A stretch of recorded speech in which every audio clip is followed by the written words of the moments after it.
सभापति महोदय, राजस्थान राज्य मेला प्राधिकरण विधेयक 2023 पर मुझे बोलने का मौका दिया। अभी मेरे से पूर्व मुख्यमंत्री जी के सलाहकार महोदय ने जो हम बार बार चीख करके कहते हैं इस सदन में और इस सदन के बाहर भी कि राजस्थान के मुख्यमंत्री घोषणावीर हैं, घोषणाओं के ऊपर घोषणाएं करते हैं और उन घोषणाओं को कभी भी पूरा नहीं किया जाता है। 40% घोषणाएं भी अभी तक मूर्त रूप नहीं ले पाई हैं। ये मैं नहीं कह रहा हूं, ये राजस्थान सरकार के मुख्यमंत्री के सलाहकार इस सदन में चीख करके कह रहे हैं। सरकार को सोचने की जरूरत है। और उसके बाद में आगे ये जाने वाली सरकार है, ये भी कह रहे हैं, ये राजस्थान सरकार के सलाहकार कह रहे हैं। ये जो मेला प्राधिकरण विधेयक लेकर के आप आए हैं, इस विधेयक के अंदर जो मुख्य कारण बताया है उसमें मेहरानगढ़ की घटना के बारे में जिक्र किया है। और मेहरानगढ़ की घटना का जिक्र तो कर दिया, लेकिन उसके ऊपर जो हो गया और जिसकी रिपोर्ट के बारे में अभी कहा गया और उसके बाद में उन परिवारों का क्या किया और उसके बाद में जितने मेले लगते हैं उन मेलों के ऊपर किस तरह से सरकारों ने सुधार करने की कोशिश की या नहीं की, ये भी आप सब लोगों के सामने है। मेहरानगढ़ की घटना का तो जिक्र किया, लेकिन खाटू श्याम जी को भूल गए, जोधपुर को शामिल किया। ये सीकर जिले के अंदर खाटू श्याम जी की घटना भी इसके अंदर और बाकी भी शामिल करते तो निश्चित रूप से ये बिल के अंदर जो मंशा और भावना है वो प्रकट होती। माननीय सभापति महोदय, अन्य अनेक मेले लगते हैं, कुछ मेलों का जिक्र हुआ, लेकिन इस राजस्थान के अंदर धार्मिक, सांस्कृतिक या अन्य अनेक तरह के मेले लगते हैं। हजारों मेले लगते हैं प्रतिवर्ष। उन प्रतिवर्ष हजारों मेले 42 रजिस्टर्ड हैं आपके पास में। बाकी सारे मेले इसमें शामिल होंगे या नहीं होंगे, इसके बारे में किसी तरह का कोई जिक्र इस बिल के अंदर नहीं किया गया है।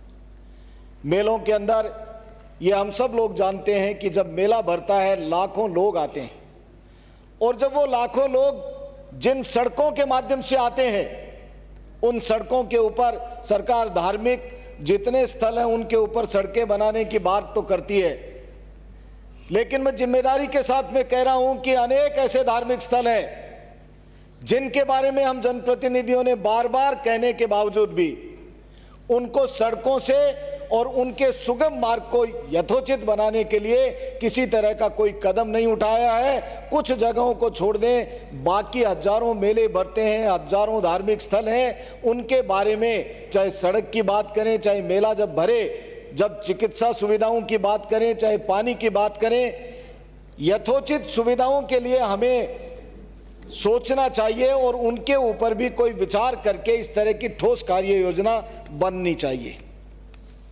एक मेरे मित्र जो मैं समझता हूं उनको या तो कुछ धार्मिक मामलों के बारे में मालूम नहीं है, और ये मालूम है तो वो पता नहीं किस मानसिकता के साथ में कुछ बातें कह जाते हैं। उन्होंने कहा कि भगवान के पट 24 घंटे खोल देने चाहिए। अरे भाई, अलग अलग व्यवस्थाएं हैं इस सनातन धर्म के अंदर। सनातन धर्म के अंदर भगवान कौन से भगवान का किस तरह का कार्यक्रम निर्धारित होगा यह आप तय नहीं करोगे। मैं इस बात से बिल्कुल विपरीत जो है वो विचार व्यक्त कर रहा हूं कि भगवान को मत छेड़िए। भगवान को छेड़ने वाले लोगों के साथ में भगवान निर्णय कर देता है। आप भगवान को छेड़ने के, अरे भगवान सोते भी हैं, जागते भी हैं, उठते भी हैं, उनका भोजन करने का समय भी होता है। यदि आप भगवान को मानते हैं, यदि आप आस्तिक हैं, तब तो ये इस तरह की 24 घंटे भगवान को खुला कर दो। फिर दर्शन पूरे हो जाएंगे क्या? फिर भगदड़ नहीं होगी क्या? आप ये विचार करिए कि मंदिर की व्यवस्था जैसे चलती है, जो भगवान का नियम कायदा है, उस कायदे के अनुसार सरकार को किस तरह से व्यवस्था करनी है, इस बात के ऊपर आपको विचार करना चाहिए। अब जन घोषणा पत्र की बात भी कर देते हैं, गाए बगाए। जन घोषणा पत्र के बारे में हमने बार बार कहा है कि जन घोषणा पत्र के अंदर जो बातें कही थी वो अब 4.5 साल बाद में आपको याद आने लगी है। 4.5 साल के अंदर आपने क्या किया? आप अब आनन फानन के अंदर एक के बाद एक बिल लेकर के आ रहे हैं। आप वो बिल पहले सोच समझ करके उनके ऊपर विचार विमर्श करके ठोस कार्य योजना बना करके कोई बिल लाएं तो निश्चित रूप से उसके ऊपर कार्यवाही भी हो सकेगी। मेरा एक विचार है, ये सही बात है कि दिव्यांगजन जितने भी हैं उनके लिए मंदिर में दर्शन की व्यवस्था अलग से होनी चाहिए। जब आप ये बिल लेकर के आए हैं उनके लिए अलग से रास्ता होना चाहिए, उनके लिए अलग से भगवान के दर्शन होने चाहिए और उनको वीवीआईपी से भी ज्यादा उनको तरजीह देनी चाहिए, क्योंकि भगवान ने उनके साथ में जो थोड़ी कमी रख दी है उस कमी को पूरा करने के लिए, अरे भाई भगवान के दर्शन तो आप उनको ठीक तरह से करवा दो। आप ये वीवीआईपी दर्शन वाली प्रथा है इसको बंद करवा दो।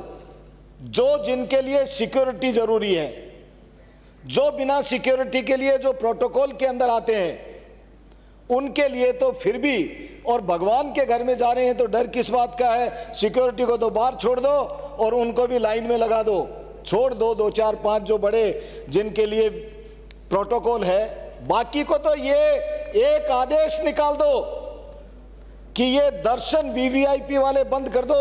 भगवान के यहाँ जो भी दर्शन करने की इच्छा रखता है उसको उसी लाइन के अंदर जाना पड़ेगा, चाहे वो अरबपति है और चाहे वो कोई एमएलए है और चाहे कोई एमपी है, चाहे कोई मिनिस्टर है और चाहे कोई और बात है और चाहे गरीब आदमी है, उसके साथ में लाइन में लगा दो उसको, जिससे ये व्यवस्थाएं अपने आप सुधर जाएंगी। नहीं तो हम जो है ये भगदड़ क्यों मचती है, घंटों घंटों तक वो रुक जाता है। दर्श भगवान के पट बंद होते हैं इसलिए नहीं रुकता है, कई बार भगवान के पट बंद करने के नाम पर ये भी कर दिया जाता है कि अभी तो फलाने जी दर्शन करने के लिए आए हैं, इधर का लाइन रोक दो, इधर का रास्ता रोक दो। तो ये वीआईपी कल्चर जो है इसको भगवान के लिए तो कम से कम बराए मेहरबानी बंद कर देना चाहिए। इसके बाद में ये जो मेला लगाने वाले आयोजक हैं, मैं बहुत अच्छे सुझाव दे रहा हूं माननीय सभापति महोदय। इसके अंदर जो है वो ये यदि इनमें इनकॉर्पोरेट कर लेंगे तो सही तरीके से जो हम जिस भावना के साथ में ये बिल लेकर के आना चाहते हैं, अब ये मेला लगाने वाले लोग जो आयोजक लोग हैं, इन लोगों को इसमें कहीं भी स्थान नहीं है, कहीं भी जगह नहीं है, न राज्य स्तर के ऊपर है न जिला स्तर के ऊपर है। तो ये जो समिति और ये जो गठन किया है ये तो हमेशा से होता ही आ रहा है।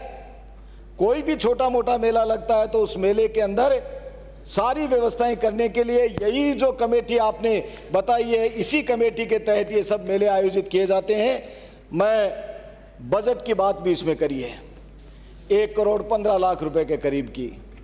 क्या ये संभव है कि इतने से बजट के अंदर इसी बजटरी प्रावधान के साथ में आप ये इतना बड़ा प्राधिकरण बनाने, आप सिर्फ ये बिलों की संख्या बढ़ा करके ये आप वाहवाही करने के लिए हमने ये भी बिल ले आए, ये भी बिल ले आए, ये क्यों जनता को बेवकूफ़ बनाने वाले सारे काम कर रहे हो? और अब आप लेकर के आए हो, कब ये बिल कब हो जाएगा? मैं समझता हूं कि ये भावना ठीक नहीं है। ऐसी स्थिति के अंदर मैं विनम्रता के साथ में ये निवेदन कर रहा हूं कि इसको 6 महीने के लिए परिचारित करने के लिए भेजा जाए। और एक और बात कहूँगा बीच में, इसमें powers and functions of the authority की बात भी कही गई है। पावर्स और फंक्शंस क्लियर कुछ भी नहीं कहीं भी कर रहे हैं आप। अध्यक्ष के लिए इसमें आपने कहा प्राधिकरण के अध्यक्ष और उपाध्यक्ष की शक्तियां, यही है ना? अब इसके अंदर लिख रहे हैं प्राधिकरण का अध्यक्ष प्राधिकरण की ऐसी शक्तियों का प्रयोग और कृत्यों का निर्वहन करेगा जो विहित किए जाएंगे। अब वो क्या है इसमें नहीं पता है। वो जो शक्तियों का इसमें लिख रहे हो आप, एक तरफ शक्तियां और कृत्य, शक्तियों का पता नहीं है कि क्या शक्तियां होंगी।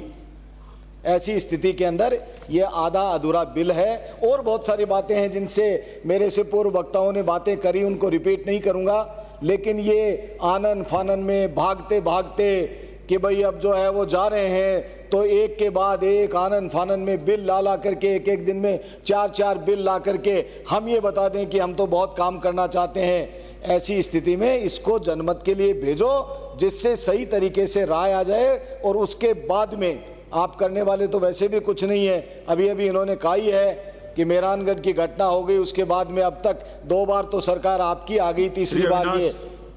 ऐसी स्थिति में इसको जनमत के लिए परिचारित करने के लिए भेजा जाए। धन्यवाद।